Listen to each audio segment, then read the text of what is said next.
Parce que le langage, c'est aussi le langage écrit, bien, les orthophonistes ont un rôle important à jouer dans la détection puis le traitement de la dyslexie, qui est le trouble de la lecture, et de la dysorthographie, qui est le trouble de l'écriture.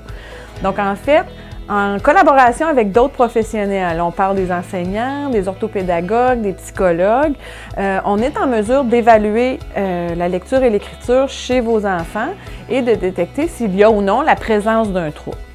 On ne peut pas faire ça bien avant la fin de la 2e année parce que les enfants sont en plein apprentissage. Puis comme je le dis toujours, les enfants apprennent tous à un rythme différent. Donc, il faut leur permettre de faire l'apprentissage en salle de classe de la lecture et de l'écriture. Si vous remarquez, là, je vais vous donner des petits signaux là, que vous devez surveiller parce que si vous remarquez des difficultés qui sont persistantes, ça peut être des indices de quelque chose de plus sévère. Donc, par exemple, votre enfant va avoir eu beaucoup de difficultés à apprendre les lettres de l'alphabet. La correspondance entre la lettre et le son, donc par exemple, c'est vrai que la lettre s'appelle B, mais elle fait le son B. Votre enfant, l'élève, va avoir eu des difficultés à apprendre, à faire de la lecture de mots simples, de mots plus complexes, des phrases par ricochet. Il va avoir de la difficulté à comprendre ce qu'il vient de lire aussi. Il va lire, des fois, il va lire la phrase, il va bien identifier les mots, mais il ne comprend pas ce qu'il vient de lire. Il va avoir des difficultés aussi importantes avec la grammaire. Donc là, il fait ses dictées. Là, vous travaillez d'arrache-pied à chaque semaine pour y faire ses mots de vocabulaire.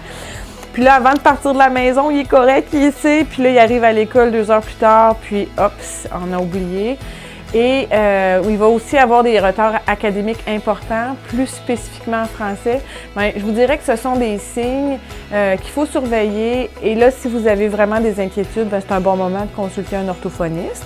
L'orthophoniste va faire l'évaluation de toutes les sphères du langage écrit.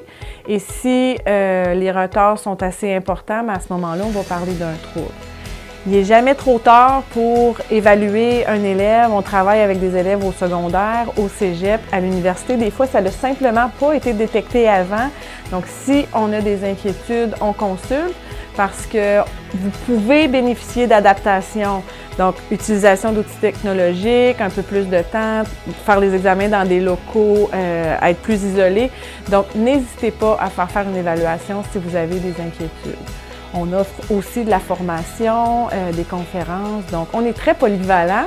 Et si vous avez d'autres questions, je vous invite à aller voir notre site web qui regorge d'informations, en plus d'avoir des photos de notre magnifique et fabuleuse équipe d'orthophonistes passionnés, dynamiques. Et bien, vous allez avoir nos coordonnées pour communiquer avec nous.